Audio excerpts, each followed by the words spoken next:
지금은 정확하게 이걸 왜 해야 되는지를 우리 젊은 직원들 설득을 시키고 너의 성장에 어떤 영향을 미친다는 것을 정확하게 얘기해 줘야지 지금 따라옵니다. 착한 리더도 많이 보셨지만 나쁜 리더도 많이 보셨죠? 그렇죠.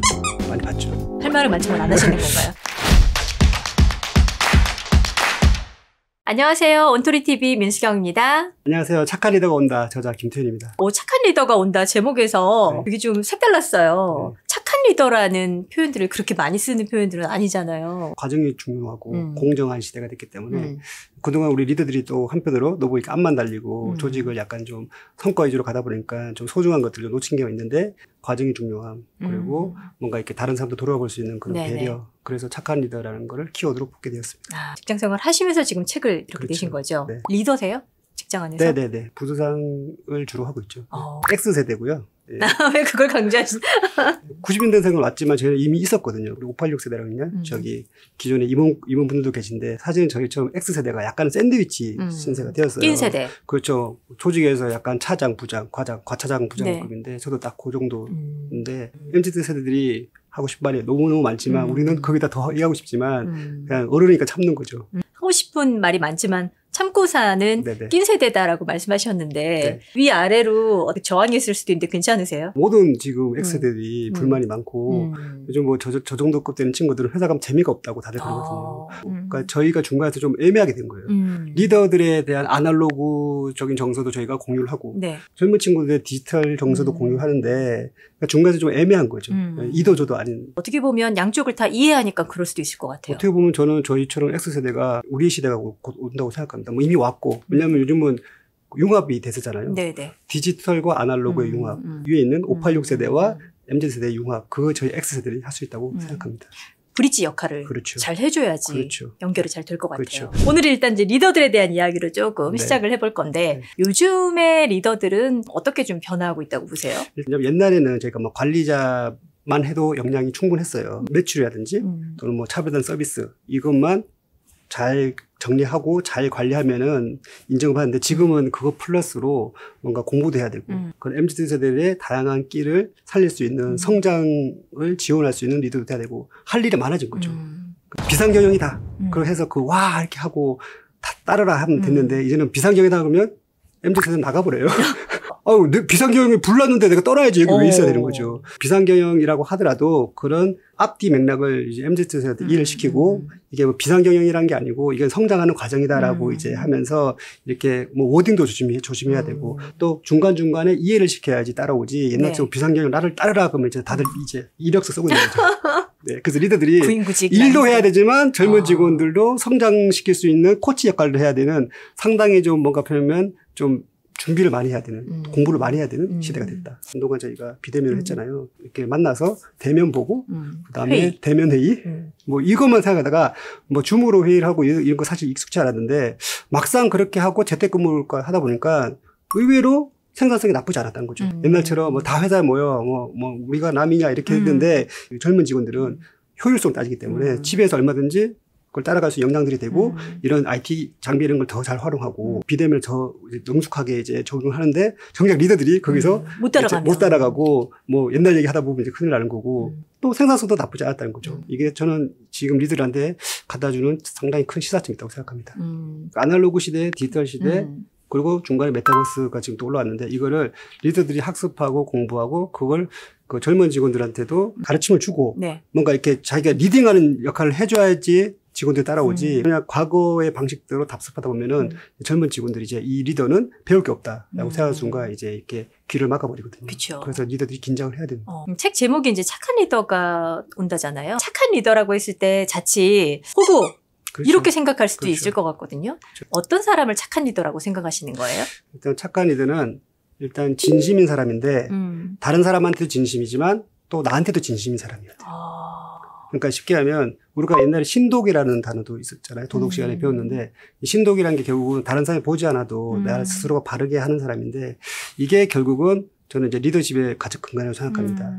그래서 착한 리더라는 게 단순히 그 뭐 내가 잘 되려고 하는 게 아니고 다른 사람도 성장시키고 그 중심에는 나를 항상 무게중심 가지고 있으면서도 뭔가 삶의 철학을 가지고 있는 사람. 미국 이제 해병대가 특히 이제 그 국방력의 한 축인데 미국 해병대 사람들이 가장 강한 이유를 이렇게 꽂자면은 리더가 가장 늦게 식사를 한대요. 그러니까는 밑에 있는 일반 사병들이 식사를 먼저 하고 마지막에 남은 걸 간부들이 이제 먹는데 이제 배식이 잘못되면 못 먹을 수도 있잖아요. 그렇죠, 그렇죠. 그렇더라도 이제 그 해병대들은 그 이제 십시일반 해가지고 다시 가져올 정도로 하고, 그러니까 그렇게 뭔가 앞에서 리더가 먼저 그 소수하고 낮은 자세로 임했을 때 그런 그 군대의 그 조직이 단단해지는 거거든요. 그래서 그런 강한 상호 신뢰, 그런 걸 바탕으로 리더가 이제 조직을 위해 이제 헌신을 하게 될 때, 진심을 다하게 될 때, 이제 팔로우들이 이제 자연스럽게 따라오는 거죠. 또 예전에 저희 어머니도 항상 사과나 배 같은 거 마시면 깎으시면 항상 맛있는 걸 재료 주시고 꼬다리를 저녁에 드셨거든요. 그런 것들이 사실은 진정어린 그런 착한 리더가 아닌가 생각하고, 그런 착한 리더는 결국은 언젠가는 직원들이 알게 되거든요. 근데 과거에는 그게 호구로 될 수도 있었어요. 근데 지금은 이제 시대가 바뀌었죠. 모든 정보가 노출되고 모든 사람들이 다양한 경로로 그 사람을 입체적으로 평가하는 시대가 됐기 때문에 그 퍼주려는 마음이 결국은 진심이라는 걸 사람들이 알게 됩니다. 1년이 걸릴지 3년이 될지 모르겠지만 그래서 그 사람들이 결국은 임원 레벨로 올라갑니다. 그런 진심이 바탕이 된 사람들이 이제 팔로워들이 생기고 지지자가 생기고 빅팬이 되면서 그 위로 올라가는 거죠. 아, 빅팬. 그렇죠. 착한 리더도 많이 보셨지만 나쁜 리더도 많이 보셨죠. 그렇죠. 많이 봤죠. 할 말을 많지만 안 하시는 건가요? 아니죠. 이제 그 사람이 같은 성과를 내더라도 이 성과를 낼 때 그 뭔가 다른 사람을 이용하려는 사람인지 아니면 같이 윈윈하려는 사람인지에 따라 저는 나쁜 리더와 착한 리더가 구분된다고 생각합니다. 그 조직도 성장하고 나도 성장하고 너도 성장하는 이런 윈윈 마음으로 접근하는 건지 성과를 위해서 젊은 직원의 영혼을 이렇게 갈아서 넣으려고 하는 사람인지, 그게 이제 사실은 과거에는 그런 리더들이 인정을 받았는데 지금은 젊은 직원들 영혼 갈아넣다가 자기가 집에 가야 되거든요. 직원들이 가만히 있지 않거든요. 그렇죠, 그렇죠. 워라벨이 또 들어오면서 더욱더 직장과 가정의 이런 양립이 중요하기 때문에 그런 것들을 같이 감망하고 같이 성장하고 또 워라벨에 대해 이런 시대적 트렌드를 같이 맞춰줄 수 있는 리더를 젊은 직원들이 원하는 거죠. 그러니까 뭐 영혼을 갈아 넣을 때 갈아 넣더라도 갈아 넣을 만한 충분한 내 스스로의 그 납득이 돼야지 움직이는 걸 거잖아요. 플러스로 내 몸값이 올라갈 수 있는 성장을 시켜주는 리더인지를 보는 거죠. 그 책 내용 중에 개인보다 위대한 팀은 없다라고 말씀을 하셨는데 이걸 조금 더 구체적으로 설명해 주시겠어요? 네. 결국은 그 리더십 관점에서 봤을 때는 성과가 중요한데 이 성과라는 게 결국은 그 부서의 성과는 리더의 성과보다 사실 조직원들의 성과의 합이 그 부서의 그 성과가 되는 거거든요. 이 부서의 역량 전체를 올려야 될 연구를 해야 되는데, 그러려면 저는 이제 보통 부서장이 되면 한 달 정도 내에 그 부서의 성패가 좌우된다고 생각합니다. 한 달 안에 뭔가 이게 빌드업이라고 해야 되죠. 이번에 뭐 우리 축구도 빌드업이라는 단어를 많이 썼지만, 요즘 코치의 시대잖아요. 네네. 티칭이 아니고. 리더가 코치가 돼야 되거든요. 개인 레벨까지 내려가서 이 친구가 조직에 대한 관심과 조직에 대해서 어떤 영향들이 있는지, 이 친구들이 개인 레벨로 어떤 성장 가능성이 있는지 보면서 그에 맞는 강점에 맞는 그런 업무를 부여를 해야 되는 거죠. 옛날에는 뭐 회사가 중요한 때가 있었어요. 회사도 중요하지만 사실 그 안에 내가 어느 부서가 가는가 중요해요. 내가 마케팅이나 영업에 관심 있는 사람이 회계 부서를 간다. 그만둬버리거든요. 저도 그만둡니다. 그렇죠. 그 부서 안에도 다양하게 정말 기획만 하는 친구가 있고, 뭐 엑셀을 해야 되는 친구가 있고, 파워포인트 해야 되는 친구가 있고, 뭐 교육을 해야 되는 친구가 있고, 안에서 나름 또 행정만 해야 되는 친구도 있고.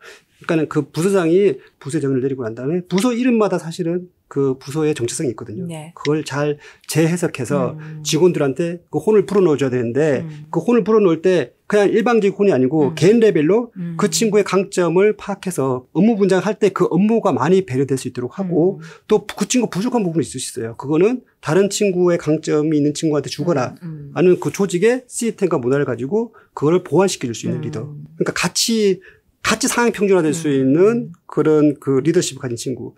그리고 그런 리더가 이제 필요한 거죠. 말씀을 듣다 보니까 그 퍼즐 조각 맞추는 것 같은 이미지가 좀 떠올랐어요. 그렇죠. 이렇게 퍼즐 조각들이 다 올록블록 하잖아요. 그렇죠. 튀어나온 어떤 잘하는 부분이 있을 거고 부족한 부분, 들어간 부분이 있을 건데 그걸 서로 잘 메꿨을 때 판이 하나 딱 만들어지는 것처럼 각각의 개인들이 갖고 있는 강점 그리고 부족한 점 이런 것들을 잘 파악해야 잘 맞춰 끼울 수 있을 것 같거든요. 그렇죠. 그래서 사실 리더가 공부를 해야 되는 거죠. 이게 자기가 맡은 마케팅, 뭐 IT면 IT, 그쪽에서 어느 정도의 해안을 가질 수 있는 전문 지식이 있을 때 그런 코치 역할을 해줄 수 있는 거거든요. 막연하게 잘해봐, 뭐 하면 돼 이랬다가는 이제 큰 코 다치는 거죠. 그러니까 지금은 정확하게 이걸 왜 해야 되는지를 우리 젊은 직원한테 설득을 시키고 그리고 네가 이렇게 했을 때 어떤 파급 효과가 있고 너의 성장에 어떤 영향을 미친다는 것을 정확히 얘기해 줘야지 직원들이 따라옵니다. 직원을 바라보는 관점 자체가 좀 바뀌어야 될 것 같은데 네. 어떤 식으로 좀 시도를 하면 좋을까요? 가장 근본적으로 그 사람이 잘 되길 바라고 또 그 사람이 그 성장을 바라고 이런 진심어린 마음이 바탕에 있어서 그리고 그 사람이랑 아까 말씀드린 한 달 내에 면담을 이제 몇 번 면담을 통해서 업무가 이제 배정이 돼야 되죠. 진심어린 마음이 그 친구가 알거든요. 이 사람이 나를 매출을 올리기 위해서 뭐 이렇게 제 힘든 업무를 주네. 또 뭐 이렇게 주는 게 아니고 뭔가 이렇게 이미 듣고 그냥 티칭이 아닌 코치로서 이런 부분 되면 너는 이렇게 성장하는데 도움이 될 거야. 그리고 내가 보니까 너는 이런 역량이 강해. 또 이런 역량이 약한데 이거는 저 친구한테 시킬 거야. 또 이거는 저쪽 C 부서를 다른 부서를 통해서 이런 리소스를 내가 가져다 줄게. 이렇게 해주는 리더를 원하게 되는 거죠. 통지표를 받을 때가 항상 이제 떨리잖아요. 수 정도는 괜찮은데 미 있으면 약간 씁쓸하고 양이나 가 있으면 집에 못 들어가죠. 뭐 좀 약간 속상하고 네. 막 엄마한테 통지표 갖다 주기도 떨리고 그러는데 맞아요. 결국 이 수, 미양, 가가 사실은 우리가 들여다보면은 그게 좀 놀라운 뜻이 있어요. 그러니까 수라는 거는 빼어날 수, 그다음에 우는 우수할 우, 네. 미도 나쁘지 않아요. 아름다울 미 괜찮죠. 네. 그다음에 양도 양호할 양. 그리고 우리가 제일 싫어하는 가능할 가예요. 가능성의 가. 그러니까 이 수미양가가 다 나름대로 의미가 있고 뜻이 아름다운 거예요. 가에서 굉장히 제가 조금 그렇죠. 놀랐어요. 그렇죠. 가가 우리는 낙제라고 생각했는데 그렇죠. 가능하다라는 걸 그렇죠. 알려주는. 그렇죠. 유대인이 이제 자녀들 키울 때 그 친구들의 강점을 이제 집중하거든요. 우리는 국영수 일단 기본 잡고 못하는 거 하면 보완하고 뭐 이렇게 되잖아요. 네. 근데 유대인들은 뭐 체육을 잘하면 체육으로 일단은 너는 그게 위너가 되어라. 그다음에 뭐 과학을 잘하면 과학으로 가고. 그러니까 일단은 그쪽에서 일단 탑을 찍는 거예요. 그걸 밀어주고. 근데 그 친구가 그렇게 되면 그 아이는 자존감이 올라가거든요. 이걸 조직 맥락에 봤을 때도 우리 조직 직원들이 못하는 게 아니고 아까 말씀드린 대로 정말 그 우수하고 다 가능하기 때문에 그런 관점을 바라보면은 이제 직원들이 그 진심을 이해하고 정말 우수하고 가능하고 아름다운 직원들로 계속 성장할 수 있다고 생각합니다. 야, 진짜 어마어마하게 그 넓은 마음으로 샥 품어주는 그런 리더일 그렇죠. 것 같아요. 그렇죠. 첫 번째 이야기는 여기서 저희가 좀 마무리를 하고요. 저희 다음 시간에 다시 말씀 나누겠습니다. 네, 감사합니다.